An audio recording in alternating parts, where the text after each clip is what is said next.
Bonjour mesdames et messieurs, bienvenue dans ce flash d'information. Daniel Kablan-Duncan était hier samedi dans le Moronou. Le vice-président y a inauguré l'axe Akupé, Kotobi, Bongouanou.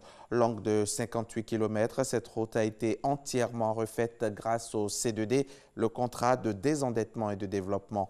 Une réhabilitation qui aura coûté plus de 29 milliards de francs CFA. L'ouvrage vient relever le potentiel économique du Moronou. Le reportage de Mahama Traoré dans le 13h.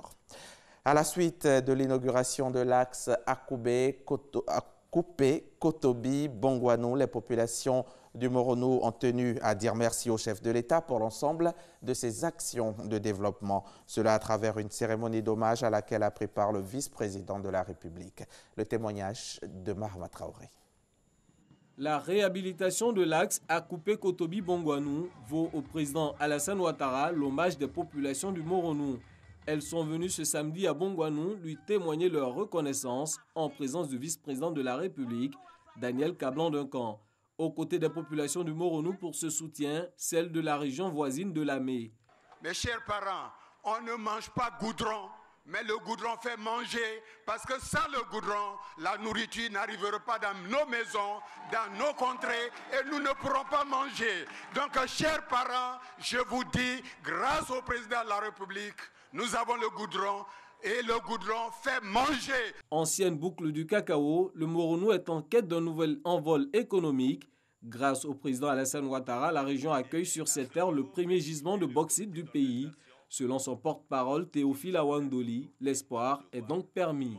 C'est par le goudron et les ponts que nos commerçants envoient les produits manufacturés pour approvisionner nos parents. Merci au président Ouattara de nous avoir donné du goudron à manger.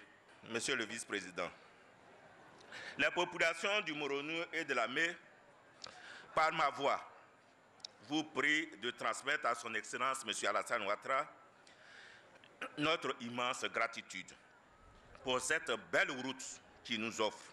Nous vous prions de dire au président de la République, son Excellence Alassane Ouattara, que le Moronou est derrière lui et restera avec lui aujourd'hui et demain. Selon le vice-président de la République, le gouvernement compte faire mieux pour le Moronou, mais à une condition, celle du maintien de la paix sociale. Ce n'est que dans l'union, la discipline et le travail que le président de la République et le gouvernement pourront réaliser l'important programme de développement nécessaire à notre beau et cher pays.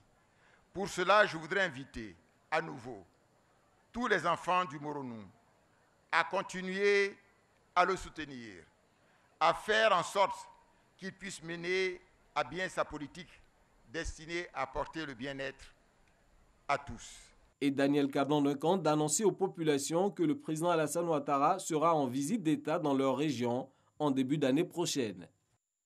Pendant ce temps, le Premier ministre, lui, achevait sa visite de travail dans le Guémont. Vous le voyez là en image, une dernière étape marquée par un meeting à Diokwe, une autre occasion pour Amadou Gon Coulibaly d'appeler au rassemblement, la cohésion sociale, gage d'une paix durable. Le gouvernement congolais dit observer une réduction du nombre de cas d'Ebola. C'est ce qu'indique un communiqué des services du Premier ministre, Sylvestre Lyunga, à l'issue d'une rencontre avec le patron de la riposte, le professeur Mouyembe. MSF reste prudent et explique dans son bulletin d'octobre que si le nombre de cas par semaine apparaît en baisse, la mortalité reste élevée. L'ONG continue de parler d'un délai de 5 jours entre l'apparition des premiers symptômes et la prise en charge. Et pour MSF, l'épidémie serait loin d'être sous contrôle. En Tunisie, plus de 15 000 candidats répartis sur 1500 listes briguent les 217 sièges de l'ARP, l'Assemblée des représentants du peuple, à l'occasion des élections législatives de ce dimanche 6 octobre. Initialement prévu pour se dérouler avant le premier tour de l'élection présidentielle, ce scrutin parlementaire, en raison de la mort du chef de l'État en juillet, se tient entre les deux tours, le 6 octobre donc. L'élan anti-système qui a marqué la présidentielle pourrait également teinter le vote du jour.